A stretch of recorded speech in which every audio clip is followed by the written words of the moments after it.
hadir guru-guru kita seperti hashtag mereka wih wajah ibu guru. Oke, kita di sini kita sudah menghadirkan guru-guru hebat kita yang imut. Yang pertama, Dr. Hana Rosnawati M. Hum. Beliau mengajar di SMA Negeri 1 Pulaka. Oke, kita beraplaus. Yang kedua, Ibu Buana SPD MSI. Beliau mengajar di SMA 1 Wangi-Wangi. Kita beraplaus. Yang ketiga, penasihat kita, yaitu Bapak Sukiman SPSI. Kita beri aplaus yang banyak. Oke, topik mereka di sini. Topik kita kali ini yaitu krisis etika peserta didik. Oke, kita ketahui sekarang peserta didik sudah sangat tidak bisa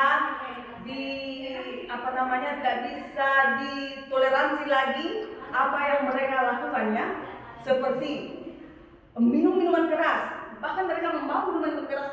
Saya nonton di TV ya, mereka membawa minuman keras di lingkungan sekolah. Ya, bahkan mereka mengupload video-video yang tidak senonoh. Kita bandingkan di zaman-zaman yang lalu, tidak ada siswa yang seperti itu. Tentang pengaruh dari apa? Mungkin sebentar Bapak Ibu bisa menjelaskan ya. Oke, seperti ada tambahan merokok. Merokok sudah bukan lagi bilang hal-hal yang ada di dunia pendidikan sekarang. Baik perempuan, laki-laki banyak yang merokok. Seperti itu. Nah, sekarang saya mau tanya, kira-kira kenapa peserta didik sekarang seperti itu, Bu? Silakan. Oke, terima kasih Ibu host yang cantik. Ya, terima kasih. Iya. Sebenarnya berbicara tentang etika siswa itu dalam ini hubungannya moral, adab, perilaku. Barangkali memang pengaruh zaman anak sekarang itu tentang etika moral itu mereka tidak terlalu memperhatikan. Dan itu terjadi tentu banyak faktor. Ya bisa jadi dari lingkungan keluarga yang barangkali tidak terlalu memperhatikan bagaimana etika anak-anaknya. Mana lagi pengaruh lingkungan sosial, lingkungan pertemanan, yang lebih marak lagi lingkungan media sosial. Mereka bisa jadi mencontoh hal-hal yang terjadi di seberang sana, di tempat sana, anak-anak yang nakal masa-masa anak SMA itu mereka mau mencontoh, sehingga tidak mau membuktikan lagi bahwa ternyata kita sebagai siswa itu sangat tetap punya etika, harus mempertahankan moral. Dan mereka menganggap keren, mereka menganggap dirinya hebat ketika dia memperlihatkan etika yang kurang bagus. Tapi walaupun begitu Bu, kita sebagai guru tetap kita punya cara tersendiri, trik-trik tersendiri untuk membentengi mereka. Meskipun mereka berlaku seperti itu, kita tetap berusaha untuk selalu meluruskan dan mengarahkan perilaku mereka. Karena itulah tugas kita seperti itu. Itulah tugasnya dari guru ya Bu. Oke, yang kedua, saya minta tanggapan dari Ibu Buana SPD. Kira-kira bagaimana pendapat Ibu tentang krisis etika ini? Terima kasih. Terima kasih.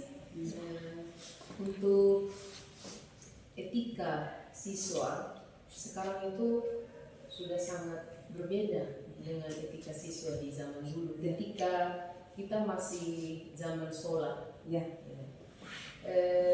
Jadi ini mungkin merupakan tanggung jawab bersama antara guru di sekolah dan orang tua. Salah satu yang mempengaruhi etika siswa itu pertama dari keluarganya, dari rumah, kemudian dari lingkungan seperti yang disampaikan sama Ibu Ros. Jadi sungguh luar biasa tanggung jawab seorang guru. Ketika tanggung jawab itu untuk dipengaruhi dan bukan memperbaiki untuk menekankan ketika siswa itu lebih bagus, itu hanya diberikan kepada guru tanpa bantuan dan kerjasama dengan orang tua.